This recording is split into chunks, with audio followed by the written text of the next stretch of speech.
Hi guys, welcome back to Fort Reads. The next chapter is really short, so I'm just going to go ahead and continue with chapter 7 of 24 Hours in Nowhere, 11 p.m. What does one do when a mind starts to cave in on them? Well, if you're 13 years old, apparently you crouch in a corner, cover your head, and cry. Not necessarily in that order. We huddled together as the mountain rumbled and collapsed. I watched helplessly as a piece of beam came down on Rossi. Fortunately, she had managed to get her helmet on again. I guess it had been a good idea to bring it after all. When the rumbling finally quieted, I coughed the dust out of my lungs. It was hard to breathe in the thick air, but I managed to choke out, "Are you okay?" "Okay," Jessie croaked next to me. "Okay," Matthew said. Rossi pointed the little flashlight at her face. "Okay," she said from under her helmet. I took the flashlight from her and shined it around us. We were surrounded by rubble. I was reminded of Louis, the kid with the pet centipede and salivation disorder. Louis's trailer was so filled with junk you had to walk through tunnels to get from room to room. I always felt suffocated when I was in his trailer because no matter where I stood, I was closed in by stuff.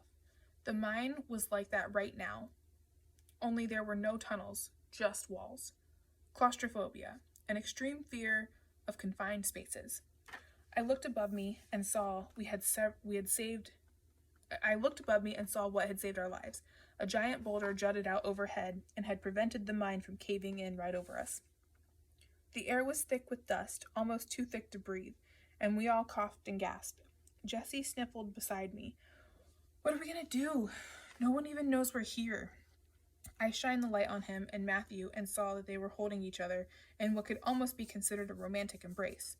Matthew pushed Jessie off of him in disgust. "We're trapped," Matthew said. "We're trapped and we're going to die. We're going to die horrible, agonizing deaths. We'll suffer. We'll suffocate. Or we'll starve to death." "No," Jessie said. "We'll die of thirst before we starve to death." "Stop it," I told them. Rossi looked at the rubble surrounding us, breathing heavily. "I think we can crawl over it." The thought of trying to squeeze between the rubble and the new ceiling of the mine wasn't appealing, but neither was sitting here waiting to die. "Remember that wall?" Rossi said. "The one your chisel went through?" "Yeah." "Maybe it's another corridor. Maybe we can get back there. It's only about 10 feet away. Maybe we can break through the wall.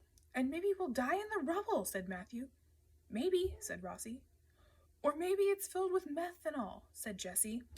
"Methane," I said. Jessie threw up his hands. "Oh, like that's any better." "Maybe all of those things," said Rossi, "but sitting here doing nothing is not an option." "Easy for you to say," said Jessie. "You have a helmet." Rossi lifted the helmet off her head and took a deep breath of dirty air. "Here," she handed to Jessie. "You can wear it." Jessie's eyes were huge as he quickly pushed the helmet over his frazzled hair, which was more gray than dark brown right now.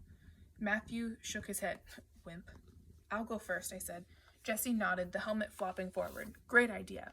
I rolled my eyes. "I'm the smallest. If I can't fit, then none of you can either."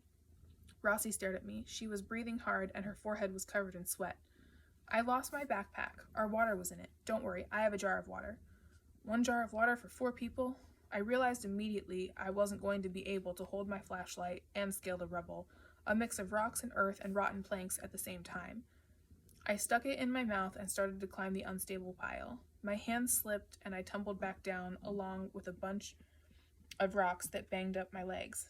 "Okay," I muttered. "Again." I grabbed at a different place in the debris and once more attempted to climb the rubble. It was a 1 step forward, 1 step backward sort of process as I fell back down. "I don't know if I can get up there." "I'll help you," Rossi said. She moved the lantern closer to the pile. "Good thing I grabbed the lantern," said Jessie, clearly proud of his bravery. "You were already holding it when the mine caved in. There was no grabbing it involved." I groaned. Scaling the rubble was starting to seem like fun compared to sitting with these two. Rossi held out 2 hands linked together, and I stepped into them. Then she hoisted me up. I grabbed onto the rocks and planks with all my might, the sharp edges tearing at my thin t-shirt and the skin beneath. When I started to slide back down again, Rossi pushed at my butt to keep me up. Seriously, here I was in a collapsed mine, trying to scale a mountain of rubble, hoping to break through a wall to who knows where, likely to die at any moment, and all I could think was Rossi Scott is touching my butt.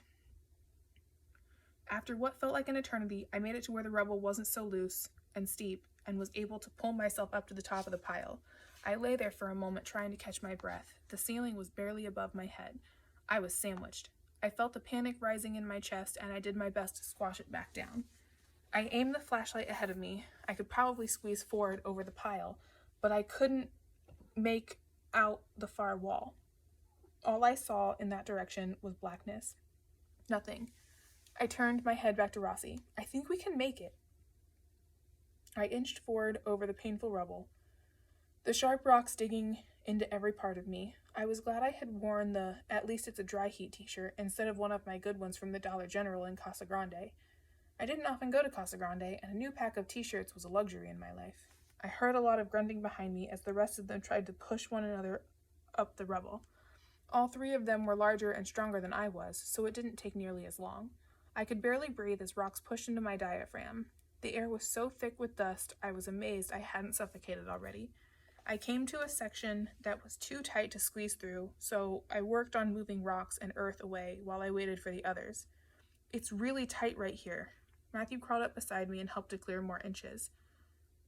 That's all we were squeezing through, inches of space. My life doesn't seem so bad right now, Matthew said, as he moved jagged rocks to the side. I don't want it to be over already. I took a deep breath of thick air and swallowed the dirt in my throat.